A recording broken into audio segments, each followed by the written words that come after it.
యజ్ఞాలు ఏమిటి అంటే ఇప్పుడు గీతా యజ్ఞం అని కానీ, అదేవిధంగా చండీ యజ్ఞం అని కానీ, చండీ యాగం ఎక్కడి నుంచి వచ్చింది తెలుసా? చండీ యాగము మార్కండేయ పురాణం నుంచి వచ్చింది. ఏ పురాణంలో కూడా ఇటువంటి యాగాలు లేవు. కేవలం మార్కండేయ పురాణంలోనే చండీ యాగం ఉంది. అట్లాగా గీతా యజ్ఞం అంటున్నాం. గీతా యజ్ఞం ఎక్కడి నుంచి వచ్చింది? మహాభారతం నుంచి వచ్చింది. ఈ విధంగా పురాణాల నుంచి వచ్చినటువంటి యజ్ఞాలని పౌరాణిక యజ్ఞాలు అంటారు. ఆ తర్వాత మనకు విష్ణు సహస్రనామ యజ్ఞం చేశాం. అది ఎక్కడి నుంచి వచ్చింది? మహాభారతంలో భీష్ముడు ధర్మరాజుకు బోధించాడనమాట. ఈ విధంగా పురాణాల నుంచి చేసినటువంటి యజ్ఞాలన్నిటిని కూడా పౌరాణిక యజ్ఞాలు అంటారు. అదే వైదిక యజ్ఞాలు ఉంటాయి, అంటే వేదవీతమైనటువంటి యజ్ఞాలు ఉంటాయి, వేదంలో చెప్పబడినటువంటి యజ్ఞాలు. ఆ వేద యజ్ఞాలు ఏమిటి? వేద యజ్ఞాలు ఏమిటి? వేద యజ్ఞాలు ఏమిటి అంటే పుత్రకామేష్టి యాగం చేసినారు. ఎవరో? దశరథుడు. అశ్వమేధ యాగం చేశారు. ఎవరో పాపం ధర్మరాజు. ఇవన్నీ తెలుసుకోవాలండి. ఇప్పుడు మేము తెలుసుకున్నాం స్వామి, కష్టపడి డాక్టర్ అయినాము, లేకపోతే ఇంజనీర్ అయినాము, ఇవన్నీ తెలుసుకున్నాం కదా అంటే నేను ఇవన్నీ తెలుసుకున్నటువంటివన్నీ కూడా ఇవన్నీ నశించేటటువంటివి. ఇప్పుడు ఒక ఆయన డాక్టర్ అయినాడండి.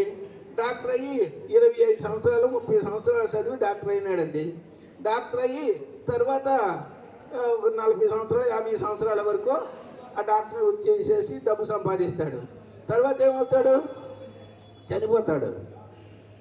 చనిపోయిన తర్వాత ఆ డాక్టరు విద్య ఉంటుందా? అది నశించిపోతుంది. ఎట్లా నశించిపోతుందని చెప్తున్నాం అంటే ఇప్పుడు వాడు డాక్టర్ చనిపోయినాడండి. చనిపోయిన తర్వాత ఆ విద్యగా ఉన్నట్లయితే మళ్ళీ వాడు చదవకుంటే డాక్టర్ అయిపోవాలా? చదవకుంటే ఎవరైనా డాక్టర్ అవుతున్నాడా? డాక్టర్ చనిపోతున్నారు. తర్వాత మళ్ళీ చదివే డాక్టర్ అవ్వాలి. ఎందుకు? ఆ విద్య లుప్తమైపోయింది అనమాట. అందు గురించి ఈ భౌతికమైనటువంటి 64 విద్యలు ఉంటాయి. ఆ 64 విద్యలు కూడా ఏమవుతాయంటే నశించేటటువంటి విద్యలే. అవి స్థిరంగా ఉండేటటువంటి విద్య లేదు. మరి విద్య అంటే ఏమిటి? మనకు భగవద్గీతలో భగవంతుడు చెప్పినాడు, అధ్యాత్మ విద్య విద్యానం. విద్య అంటే ఏమిటంటే ఆధ్యాత్మిక విద్య. తగ్గినటువంటివన్నీ కూడా విద్యలు కాదు, అవి కూడా విద్యలే. అవి ఆ విద్యలు ఎందుకు పనికి వస్తాయ్యా అని అంటే కోటి విద్యలు నేర్చిన కూటు కొరకు. అవన్నీ కూటు విద్యలు. అందుగురించి అవి విద్యల కింద లెక్క రావు ఆధ్యాత్మికంగా.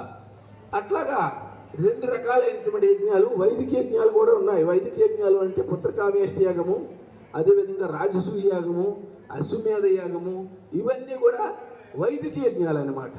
వేదంలో చెప్పబడినటువంటి యజ్ఞాలు. ఇవి కూడా ద్రవ్య యజ్ఞాలే. అట్లాగా ద్రవ్య యజ్ఞాలు 2 రకాలుగా ఉంటాయి, పౌరాణిక యజ్ఞాలు, వైదిక యజ్ఞాలు. ఆ తర్వాత దాన్ని ద్రవ్య యజ్ఞ తపోయజ్ఞం ఉంటుంది. తపోయజ్ఞం అక్కడ ఉంటుందయ్యా. తపస్సు అంటే ఏమిటి? తప్యతి ఇది తపః. తప్పించడం తపస్సు అయితే మరి కొంతమంది గృహస్థులు వాళ్ళ పిల్లల గురించి, డబ్బు గురించి, ఇల్లు గురించి తప్పిస్తున్నారు కదా. తప్పించడం అంటే దుఃఖపడడం. మరి అది అంతా తపస్సు అయిపోతుంది కదా. అది తపస్సు అవ్వదు. అది తపస్సు అయినట్లయితే మనం అందరం తపస్సు అయిపోతాము.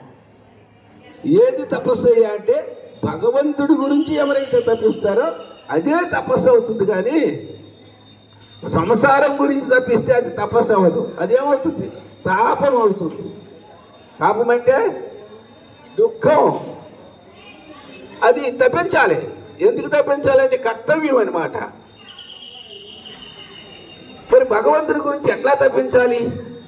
ఈ తపోయజ్ఞాలు ఎన్ని రకాలుగా ఉంటాయి అని అంటే భగవంతుడు భగవద్గీతలో చెప్పినాడు. తపోయజ్ఞాలు 3 రకాలుగా ఉంటాయి. శారీరక యజ్ఞము, వాచిక యజ్ఞము, మానసిక యజ్ఞము అని భగవంతుడు 3 రకాలుగా యజ్ఞాలు చెప్పినాడు అన్నమాట. తపోయజ్ఞాలు. మరి ఏమిటా తపోయజ్ఞాలయ్యా? మీ అందరికీ తెలుసు భగవద్గీత. దేవద్విజ గురు ప్రాజ్ఞ పూజనం శౌచమాధ్యమం అహింసాస బ్రహ్మచర్యం శారీరం తప ఉచ్యతే అని భగవంతుడు శారీరక తపస్సు, శరీరంతో భగవంతుడి గురించి తప్పించాలి. మరి శరీరం గురించి ఎట్లా తప్పించాలయ్యా అని అంటే దేవ ద్విజ గురు ప్రాజ్ఞ, దేవతల్ని సేవించాలి, పూజించాలి, ఆరాధించాలి శరీరంతో. అందుకనే మన దేవాలయంకి పోయినట్లయితే ఏం చేయాలి? ముందు ప్రదక్షిణం చేయాలి, తరువాత దేవాలయంలోకి వెళ్ళాలి. పోనీ అట్లా చేయకపోతే ముందు దర్శనం చేసుకోవాలి, తరువాత ప్రదక్షిణం చేయాలి. శరీరంతో భగవంతుని సేవించాలి. అదే దేవయజ్ఞము. దేవాలయంలోకి పోయి భగవంతుడికి అభిషేకము, పూజ, హారతి ఇవన్నీ చేయడం ఏమవుతుందయ్యా? భగవంతుడిని ఆరాధించడం అన్నమాట శరీరంతో. అదేవిధంగా దేవతలను ఆరాధిస్తే సరిపోతుందా? ద్విజ బ్రాహ్మణులను కూడా పూజించాలి, ఆరాధించాలి. ఎందుకు బ్రాహ్మణులను పూజించాలి? మనలాంటి మనుషులే కదా వాళ్ళు కూడానా. మరి వాళ్ళెందుకు మనం పూజించాలి అని అంటే గోబ్రాహ్మణేభ్యస్య శుభమస్తు నిత్యం అని వేదం చెప్తుంది. గోవులు బ్రాహ్మణులు ఎక్కడైతే ఉంటారో అక్కడ ఎప్పుడు శుభాలే జరుగుతాయన్నమాట. అందుకని వాళ్ళని కూడా మనం ఆరాధించాలి, పూజించాలి, వాళ్ళకి సేవించాలి, వాళ్ళకి కావాల్సిన సౌకర్యం మనం చేయాలి, వారి యొక్క ఆశీస్సులను పొందాలి. ఈ విధంగా దేవద్విజ గురువులను కూడా సేవించాలి. ఎందుకు గురువులు సేవించాలి? గురువు లేని విద్య గుడ్డు విద్య. గురువు లేకున్న గుర్తెట్లు కలుగురా అదునికైన వాని అబ్బకైన, తాళపు చెవి లేక తలుపెట్లు ఊడురా విశ్వదాభిరామ వినురువే. ఏదైనా జ్ఞానం కలగాలి అంటే గురువు తప్పకుండా ఉండాలి. గురువు లేనటువంటి వాడి జ్ఞానం కలగదు.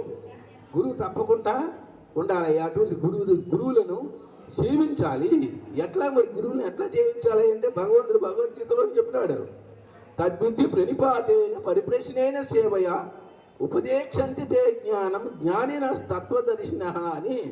తద్బుద్ధి ప్రణిపాతేన, ఎక్కడైనా పెద్దల దగ్గరికి కానీ గురువుల దగ్గరికి కానీ దేవాలయం దగ్గరికి కానీ వెళ్ళినట్లయితే ఏం చేయాలి? మొట్టమొదట తద్బుద్ధి ప్రణిపాతం అంటే నమస్కారం చేయడం నేర్చుకోవాలి. నమస్కారం చేసేది రాకపోతే, తెలియకపోతే వాడికి సంస్కారమే లేదు. కొంతమంది ఏమిటి, నమస్కారం ఎవడు చేస్తాడు? ఎవడైతే తాను తక్కువ, ఎదుటినున్నటువంటి వాళ్ళు ఎక్కువ అంటే వాడే నమస్కారం చేస్తాడు. అహంకారం ఉంటే నమస్కారం చేయడు. మన అహంకారం తగ్గించుకోవాలి, ఎదుటి వాళ్ళని గౌరవించాలి. అందు గురించి భగవంతుడు ఏం చెప్తున్నాడు? తద్బుద్ధి ప్రణిపాతేన, మొట్టమొదటి ఏం చేయాలంటే నువ్వు నమస్కారం చేయడం నేర్చుకోవయ్యా. నమస్కారం చేయాలి. నమస్కారం కూడా ప్రణిపాతం అంటే ఏమిటి? సాష్టాంగ కట్టిలాగా పట్టి నమస్కారం చేయాలంట. ఇప్పుడు అసలు నమస్కారం చేయడమే తెలవదు.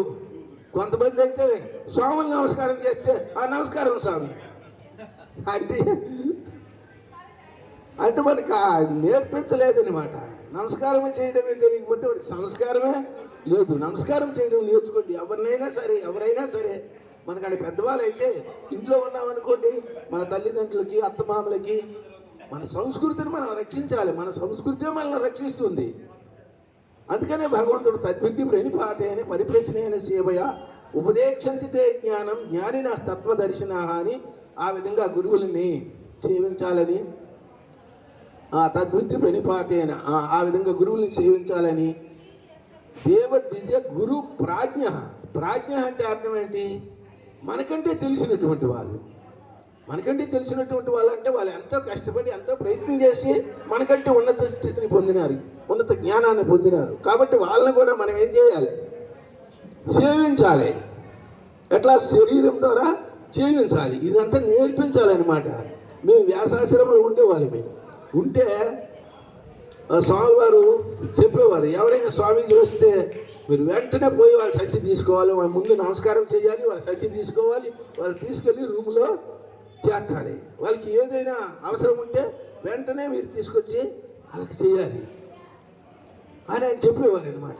అదేవిధంగా గృహస్థు భక్తులు వస్తారు చూడండి, పెద్ద వయసు ఉన్న వాళ్ళు వస్తున్నారు అనుకోండి, వస్తే వాళ్ళని వెంటనే మీరు పోయి జాగ్రత్తగా వాళ్ళని తీసుకుని పోయి రూమ్కి తీసుకొని పోవాలి. వాళ్ళకి వేడి నీళ్ళు కావాలా, చల్ల నీళ్ళు కావాలా, వెళ్ళి చూడాలి మీరు అనండి. మేము అనుకునే వాళ్ళని స్వాముల్ని సేవించడం అయితే మంచిదే గొప్పవారి గారి, మీరు గృహస్థుల్ని సేవిస్తే ఏమిటంటే మా స్వామి వారు చెప్పేవారు, మనందరం జీవిస్తున్నాం అంటే వాళ్ళే పోషిస్తున్నారయ్యా, నీకు భోజనం ఆడబెడుతున్నాడు.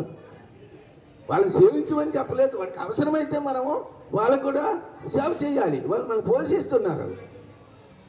కృతజ్ఞత కృతజ్ఞుని మాంసము కుక్కల వల్లవు అని భారతం చెప్తుంది. మనం ఎప్పుడు కూడా మనకి ఎవరైనా మేలు చేసినట్లయితే వాళ్ళని ఎప్పుడు మర్చిపోకూడదు. వాడి గృహస్థుడవని సన్యాసమని ఎవడైనా కానీ వాని వల్ల మనకి మేలు కలిగిందంటే మనం ఎప్పుడు మర్చిపోకూడదంట. మర్చిపోయినటువంటి వాడికి వాడి మాంసం కుక్కలు తినవని భీష్ముడు చెప్పినాడనమాట. అంత నీచం అనమాట. ఎప్పుడు కృతజ్ఞుని మంచి చేసిన మేలు మర్చిపోతే వాడు కృతజ్ఞుడు, చేసిన మేలు మరవకుండా ఉంటే వాడు కృతజ్ఞుడు. అందుకనే సంస్కృతం కూడా చదువుకోవాలి. సంస్కృతం చదువుకోకపోతే తెలియదు. ఎందుకయ్యా అని అంటే ధర్మం అర్థ సత్యం వద అని ఒక వాక్యం ఉంది. అంటే దాని అర్థం ఏమిటంటే సత్యము పలకవలెను అని అర్థం. అదే పొరపాటున సత్యం వద ఒత్తు పెట్టామనుకో దకారానికి, ఒత్తు పెడితే ఏమవుతుంది? సత్యం వద, సత్యాన్ని చంపు. ఇప్పుడు అదే పని చేస్తున్నాము, సత్యాన్ని చంపుతున్నాము, ధర్మాన్ని చంపుతున్నాము, మనము చేస్తున్నాము. మనం ఎట్లా చేస్తున్నాము? అశాంతితో చేస్తున్నాం అన్నమాట. సత్యాన్ని ధర్మాన్ని రక్షిస్తే అవి మనకు శాంతిని కలిగిస్తాయి అన్నమాట. అందు గురించి మనం సత్యంగా, ధర్మంగా, న్యాయంగా, నీతిగా ఉండడం నేర్చుకోవాలి. ఎట్లెట్లా ఉండడం అంటే మనుషులు అవసరం లేదు, పశువులు కూడా జీవిస్తున్నాయి. నియమాలు ఎవరికయ్యా? మానవులకే నియమాలు, పశుపక్షాదులకి నియమాలు లేవు. ఏవైనా పుస్తకాలు పశుపక్షాదులకు ఉన్నాయా? మానవుడు ఒక్కడికే శాస్త్రాలన్నీ కూడా. ఎందుకు వాటికి లేవు అంటే భగవంతుడు ఏ నియమం పెట్టాడో ఆ నియమం ప్రకారం జీవిస్తున్నాయి. మనిషి ఒక్కడ మాత్రం భగవంతుడి యొక్క నియమాన్ని తిరస్కరిస్తున్నాడు. అందుకని వీడికి గ్రంథాలు, గురువులు, శాస్త్రాలు ఇవన్నీ వచ్చాయి. ఎట్లా తిరస్కరిస్తున్నాడు చూడండి. సామాన్యంగా ఒక ఆవు ఉందనుకుని ఏం తింటుంది? గడ్డి తింటుంది. నువ్వు మాంసం పెట్టి తింటుందా? పులి ఉన్నది ఏం తింటుందండి? మాంసం తింటుంది. పండ్లు పెడితే తింటుందా? మనిషి నానా గడ్డి తింటాడు. అందుకనే శాస్త్రం చెప్పింది, ఒరే నువ్వు నానా గడ్డి తినకరా, నీకు పెట్టిన గడ్డి తినిరా అని చెప్పింది అనమాట. వాటికో వాడు చెప్పలేదు. ఎందుకు? భగవంతుడు ఏ నియమం పెట్టినాడు ఆ నియమం ప్రకారం జీవిస్తున్నాయి అన్నమాట. అందుకని ఇటువంటివన్నీ కూడా గురువుల ద్వారా, పెద్దల ద్వారా తెలుసుకోవాలి. ఆ విధంగా తెలుసుకున్నట్లయితే శారీరకమైనటువంటి తపస్సు అంటారు. అదేవిధంగా వాచిక తపస్సు కూడా భగవంతుడు చెప్పినాడు. వాచిక తపస్సు ఏమిటి? అనుద్వేగకరం వాక్యం సత్యం ప్రియహితం చేయతు స్వాధ్యాయాభ్యసనం చైవ వాంగ్మయం తపముచ్యతే. అనుద్వేగకరం వాక్యం తపస్సు అంటే ఏమిటయ్యా అంటే చూడండి, భగవంతుడు ఎట్లా చెప్తున్నా మన జీవితంలో మనం ఏమేమి చేస్తున్నామో అవే తపస్సులుగా మార్చుకోమంటున్నాడు. నువ్వు ఎక్కడో అడవికి పోయి అడవిలో తపస్సు అని చెప్పలేదు. అనుద్వేగకరం వాక్యం మనం మాట్లాడుతుంటే ఎదుటిన్నట్టు సంతోషం కలగాలి. అంతేగాని మనం మాట్లాడుతుంటే ఎదుటిన్నటువంటి వాళ్ళకి దుఃఖం కలగకూడదు. ప్రేమగా, గౌరవంగా, సత్యంగా మాట్లాడటమే తపస్సు అని చెప్తున్నాడు భగవంతుడు. దాని గురించి మనం ఏం చేయాలండి? ఊరికే నోట్లో మాట ప్రేమగా వచ్చారండి, కూర్చోండి, మంచినీళ్ళు తాగుతారా అని ప్రేమగా అంటే అని మహా సంతోషపడతాడు.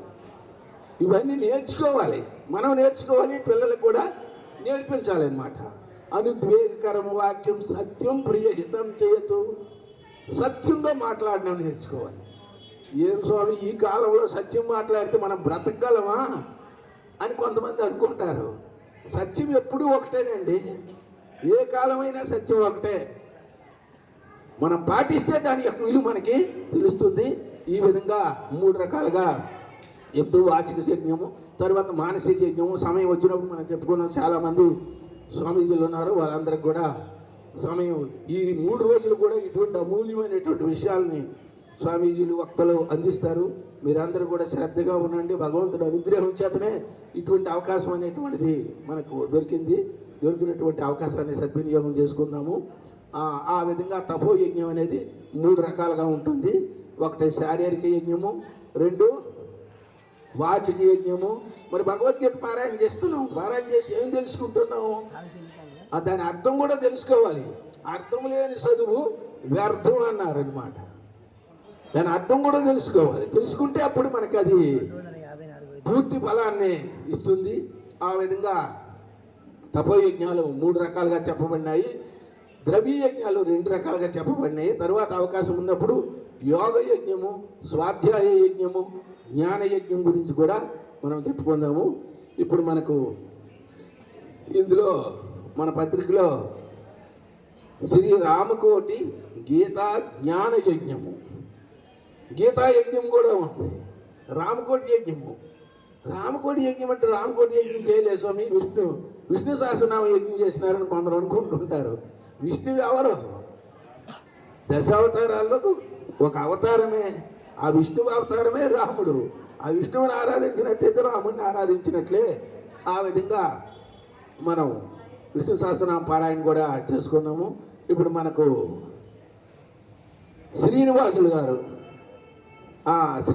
గారు వారు భగవద్గీత పైన వారి పేరు కూడా ఏమిటి? శ్రీనివాసులు, ఆర్మీ శ్రీనివాసులు అంట. నాకెంతవరకు తెలియదు.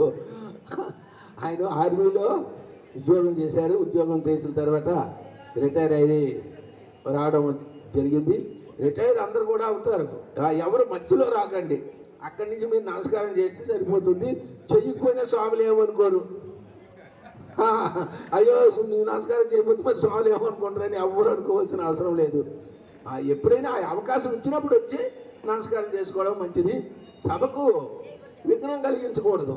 ఎందుకు అంటే మనం పుణ్యానికి వచ్చి పాపాన్ని కూడగొట్టుకుని అవుతాం అనమాట. ఎట్లాగా ఇప్పుడు సభ జరుగుతుందండి, మంచి విషయాలు చెప్తున్నారు స్వాములు, ఎవరో ఒకరు లేచి వచ్చి నమస్కారం చేస్తే అందరి దృష్టి ఎవరి మీద ఉంటుంది?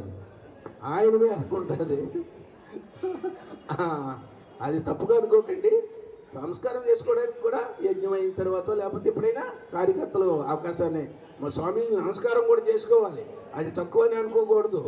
ఎందుకు? సాధూనాం దర్శనం పుణ్యం స్పర్శనం పాపనాశనం సంభాషణం కోటి తీర్థము అందనం మోక్షదాయకం. తప్పకుండా చేసుకోవాలి. కానీ ఆ సమయంలో నాకు చేసుకుంటే చాలా బాగుంటుంది. ఇప్పుడు మనకు ఆర్మీ